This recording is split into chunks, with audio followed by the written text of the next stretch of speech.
Our website is pretty dynamic, but we still miss something, some integral part, and that is user interaction. I mean, definitely it's dynamic, like I can say hello to you or anybody else for that matter, but we still lack some user interaction. So let's just build it in this video.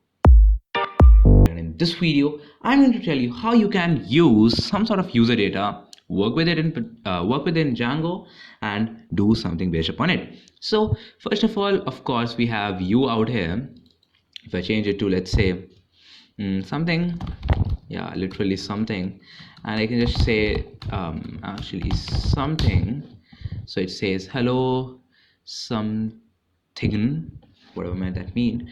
So what do I want to do in this video is come to my home page, which is currently says a 404 error, but I just want something there, and it should have a form in it, and that form will take the user's name, and I will be checking the username and then redirecting the user with their name to, let's say, their name right here. So whatever their name is, and then they should say hello and their name. Okay, pretty cool.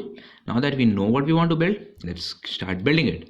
For that, what I'll do is, first of all, just cut everything and work from the search. Well, I've just created a new project for it called as user interaction. You can see the entire code on my GitHub page, and what I'll just do is come to my URLs, and I've already linked it, so it is right there. What do I want is to create another path for my home page, which shall have, well, nothing, and then what I'll say is views dot, and this one will contain something like what should I say, ask name, maybe.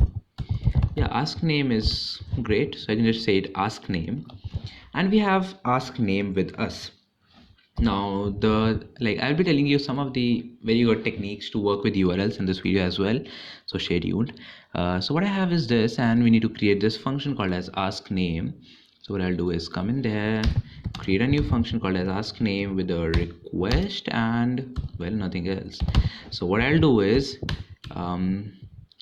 return a render object with the request in it going to hello slash, well, maybe ask.html, and this will have nothing for now. So let's just create this ask.html inside a template, and I'm just creating a new file called as ask.html, and right inside this, well, we can just copy a few things from here because the overall layout is same. Yeah, this should rub you the wrong way, but then yeah, you need these some things, so I'll just keep that. What I'll say is well, this is there, and I'll say enter your name, enter your name, and let's just see if it's working. And we'll just come to our home page, and it says enter your name. Pretty cool. Now we need to have some sort of a input.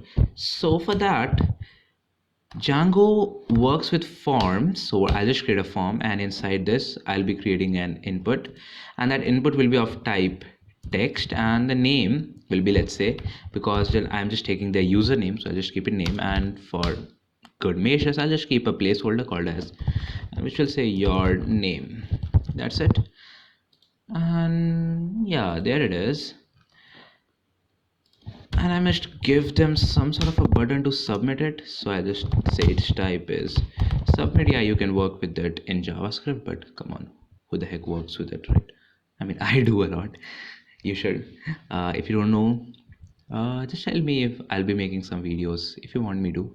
So I'll just say and this will say hello. So we have a cute little box, and right beside it says say hello.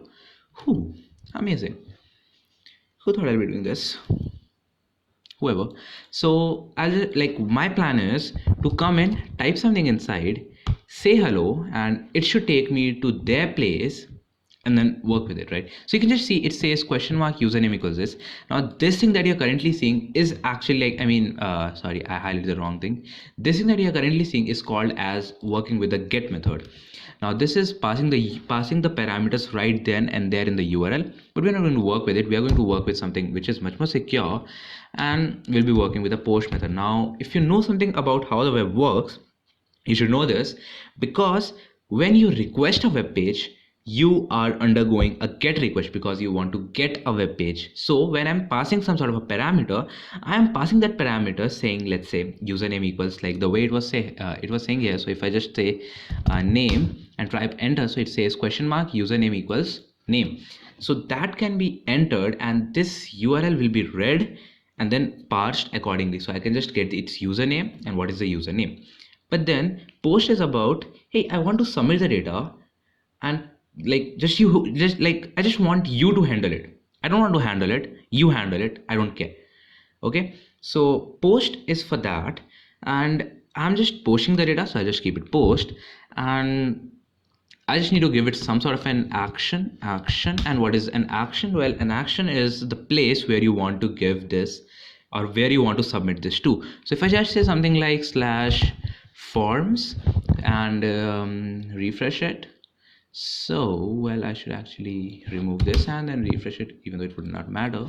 I can just say something and it says runtime error add form because, well, that is not available.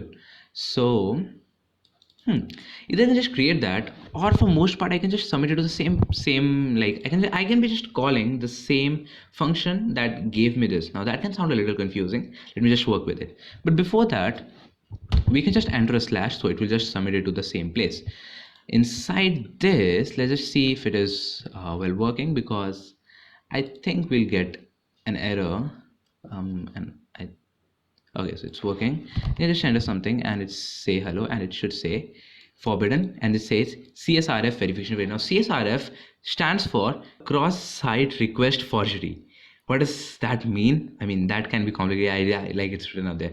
So it says CSRF stands for cross-site request forgery, and what that means is I have a form and someone by some method just injected some sort of a JavaScript inside my form, wherein instead of that form getting submitted to me in my database in my web application, it is getting submitted to someone else which I don't know about. Okay, so like basically the thing is the person, or rather the company to which the user wanted to submit the form to has not really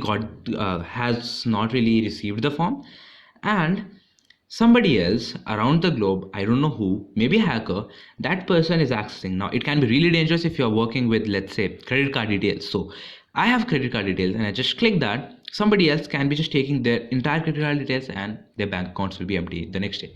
So you definitely don't want that, and Django makes it very, very clear that you can't do this. For that, we have what is called as a CSRF underscore token. What this does is it creates some sort of a token. It is like a long text, like it is a random text that will be checked by Django. This is a form that I gave with this sort of a CSRF token. Have I received the same CSRF token?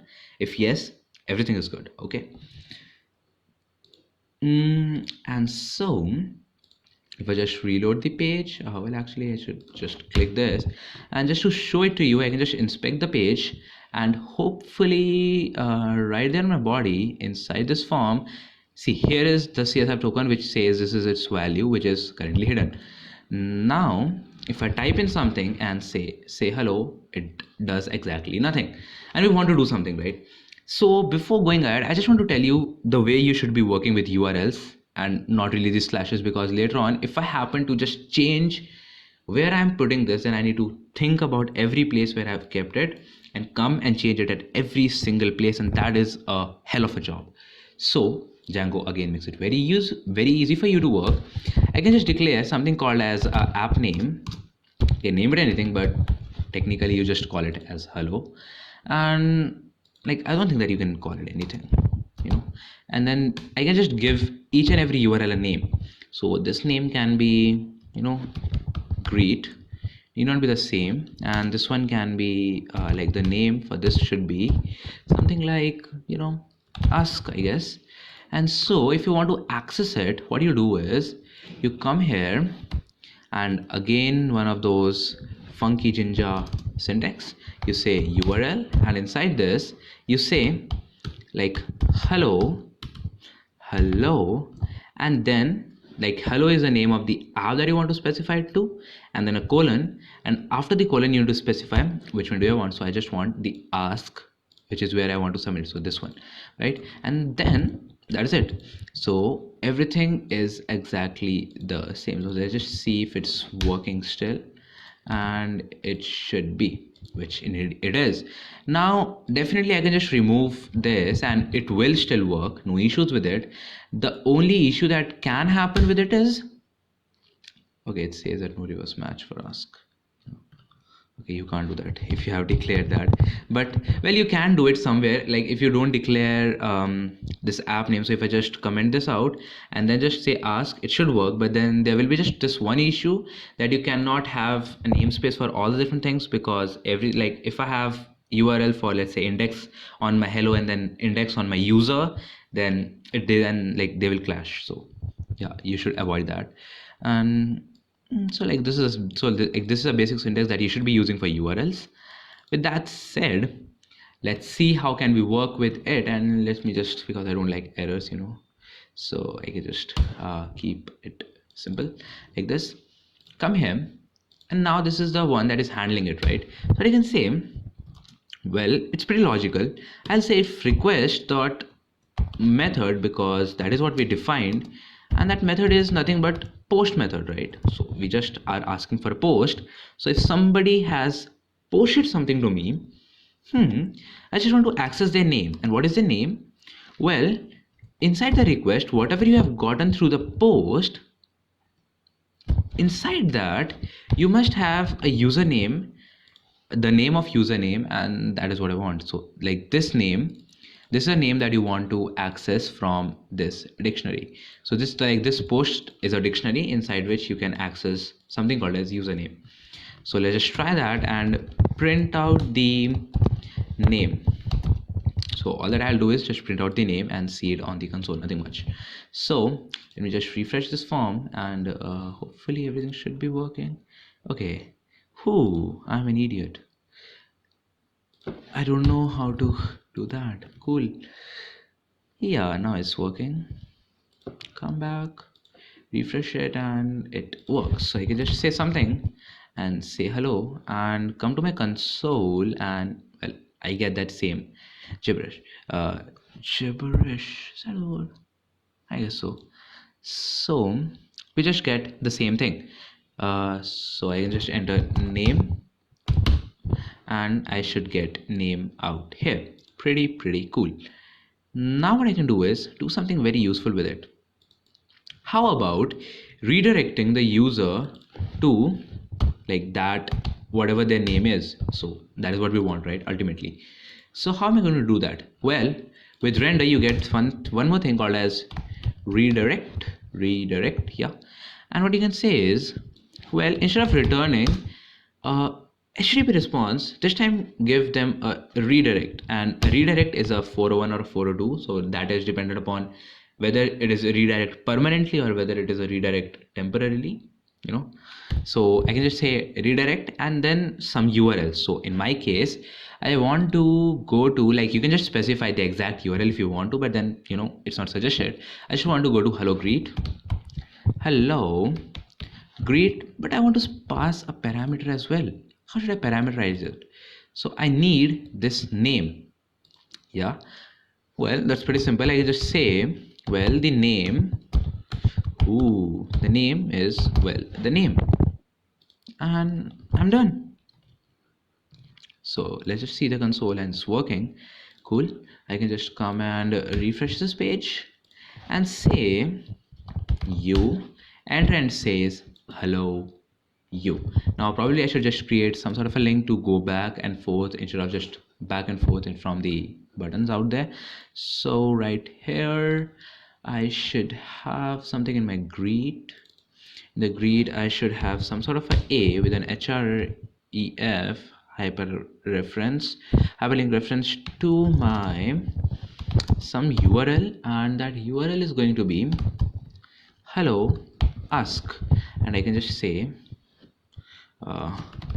what's your name, So just refresh this and it says what's your name. I can click that, come back here, I can just enter something, come back and see the results. Whew, pretty cool. This is one way to work with it. Django gives you another way to work with forms, and that will be the topic of my next video. See you until then, bye bye.